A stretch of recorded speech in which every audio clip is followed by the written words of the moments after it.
It's great to welcome to the program today Justin Elliott, who's been a reporter with ProPublica since 2012, where he's covered money in politics, the American Red Cross, and the Trump administration.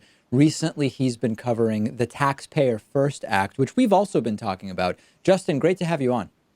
Hey, good to be here. So for people who don't know, what is the Taxpayer First Act? What does it do? Sure. So it's actually kind of like an omnibus bill that makes a bunch of changes to the IRS. But the thing that we've been focused on is it in its old version, it would have put into law a deal between the IRS and the tax filing industry, basically TurboTax, that would have, among other things, restricted the IRS from creating its own sort of government tax filing system. That's exactly right. And Richard Neal, who's a congressman here in Massachusetts, has been involved with this. And sort of sadly, I mean, I like the guy personally, and he was like the first, when I started doing this show, the first sort of real elected official that I ever met. But I'm not particularly thrilled with his role in this. And it's not necessarily a unique role. I mean, this is actually relatively uncontroversial within some sort of establishment circles in the House and Senate, that there seems to be a sort of you scratch our back, we'll scratch yours, sort of crony capitalist. I mean, it's like the worst of the worst in an area that a lot of people don't even know is taking place in a sense. Yeah, I mean, so it gets into this the whole area of tax filing and sort of, the annual ritual that we all go through of doing our taxes. It turns out that in a lot of other countries, no one really has to spend hours filling out forms and doing their taxes. And the fundamental reason for that is that the tax agency often already has your data. So if you're getting paid every couple of weeks and taxes are being automatically taken out of your paycheck, right, then the IRS already has all those numbers. And so in many other countries, they have what's sometimes called return-free tax filing, which is basically the IRS takes all the numbers they already have, pre-populates your return, and then you sort of just look at it and click OK if it's all good. And so the question becomes, well, why don't we have that here? And the answer, or at least part of the answer, is that TurboTax, the company that makes it, Intuit, and the rest of the industry have been lobbying against that kind of system for at least 20 years at this point. Yeah, and so the way this works is pretty simple, which is if you make money off of a process that is perceived as too complicated to do, or actually is too complicated to do, without these pieces of software, you're far more likely to buy one of these pieces of software and pay the filing fees. Now, what a lot of people don't know, and correct me if I'm wrong, I'm going off the top of my head, if you make under some certain amount of money a year, it might be in the 60,000s, federal filing already is free, and those companies like TurboTax provide that free federal filing, but they just don't make it too easy to figure that out for yourself. You're exactly right. So basically what has happened is TurboTax and the rest of the industry have made this deal with the IRS. It's called Free File. And the deal says two things. First, it says that the IRS can't create its own system, so the government can't offer you essentially its own TurboTax, or they can't, create something like that. And in exchange, the industry is supposed to provide free filing to people. This year it was making under $66,000, which turns out to be actually the majority of the country. Yeah, and then what you experience, and when you actually go to choose the version of TurboTax or whatever that you're going to use, it's not made evident that there is such an option, and instead you're immediately sort of upsold with, if you want to maximize your deductions, take advantage of Deduction Finder. If you have any Schedule C income or did any sort of work on the side, you should get the small and home business edition or something along those lines. Now, what's important to understand is that does not account for the state filing, where, correct me if I'm wrong, those costs are actually regulated at the state level and are not free on the basis of income.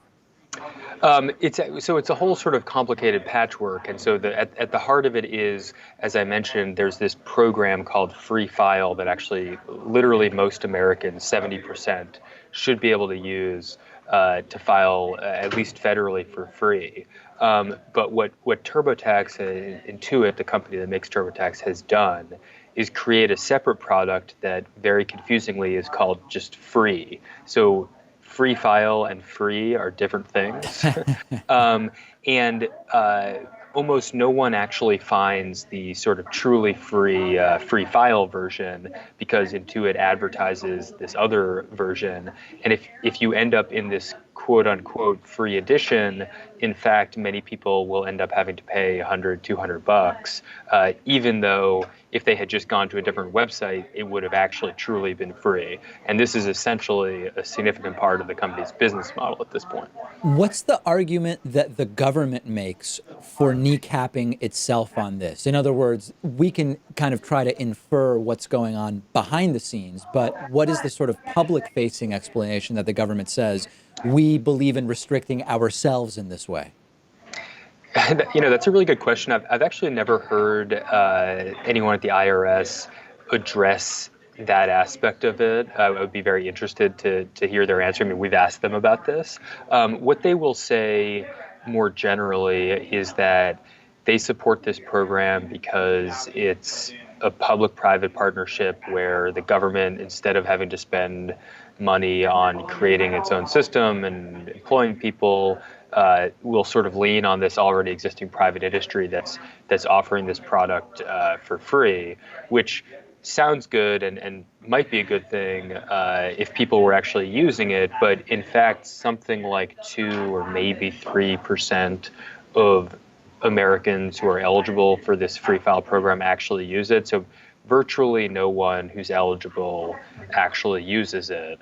And we've never really been able to get anyone in the government to comment on why those numbers are so low and sort of what their thinking is in the program. This seems to me like one of those things that is really negatively affected by the way that our election system works and the way that appropriating money works. Because if you want to, it would take longer, certainly would be my guess, than like a term in the House to make this a reality if the government did want to develop its own system and software.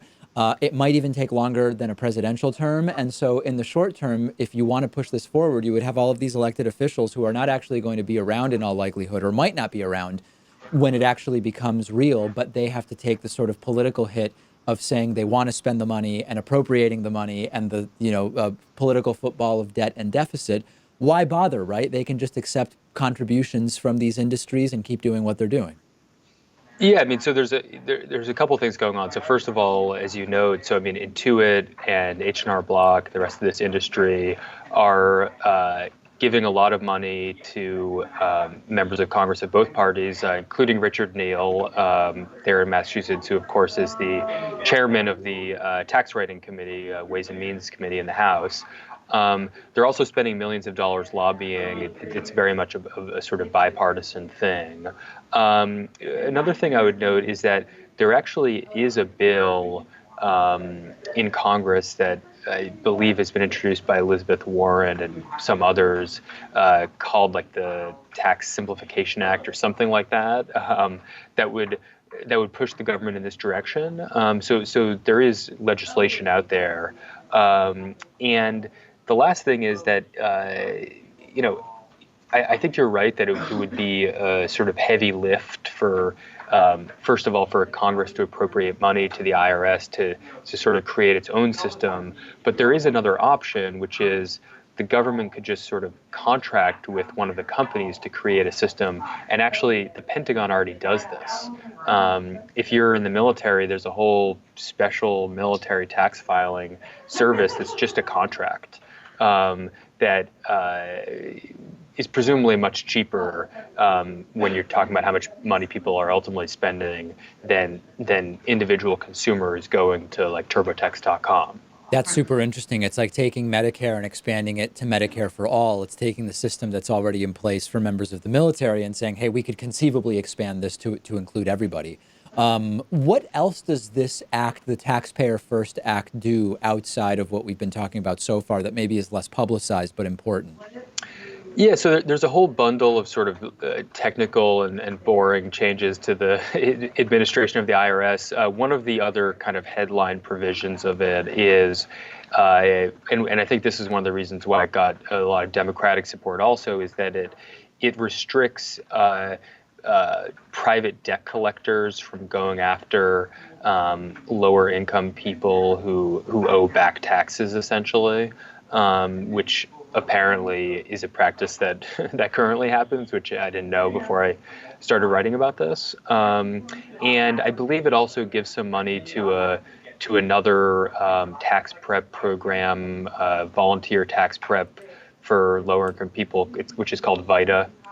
So there's a couple things like that, but it's generally, this bill was sort of non-controversial, except for this free file provision, which after we started writing about it and writing about the company's practices and sort of tricks to get people away from this truly free version, that provision actually was stripped from the bill a week or two ago. So it's no longer in there. So let's go back to what you said about debt collectors and people who owe back taxes. I want to understand exactly what they're doing. The idea is that the debt collector would target low-income people who owe back taxes for what exactly? Do they fraudulently claim that they will help them with their back taxes, or are they taking advantage of people who might have other outstanding debts on the basis that knowing they owe back taxes, they might be more manipulatable in some way? My understanding of it is that actually the IRS these days uses private debt collectors to go after people who have not paid their taxes in some previous year. Understood. So they owe back taxes.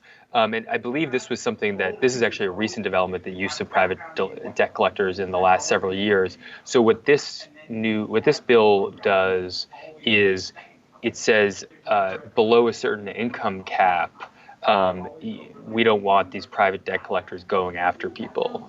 It's something along those lines, although I think that the details get somewhat technical. Yeah, I mean, it's amazing that so debt collectors and the debt collection world, much like the bail bonds industry, is just rife with abuse, manipulation, and all sorts of shady tactics. And even at the base level, the idea that the IRS at all would be using some of these agencies is a pretty major concern and red flag to me, although I understand that focusing on low income probably makes sense because they're the most vulnerable in the immediate. Yeah, and I think this is also part of a larger trend that actually my colleagues here at ProPublica have been writing about, which is that the IRS, obviously no one's really excited about the IRS. You probably don't want to ever personally interact with the IRS, but it's actually been gutted in recent years. The budget's been cut. They've had a huge loss in the number of people that work there. So as a result, things like the audit rate for the wealthy has plummeted. Corporate tax collections have gone down.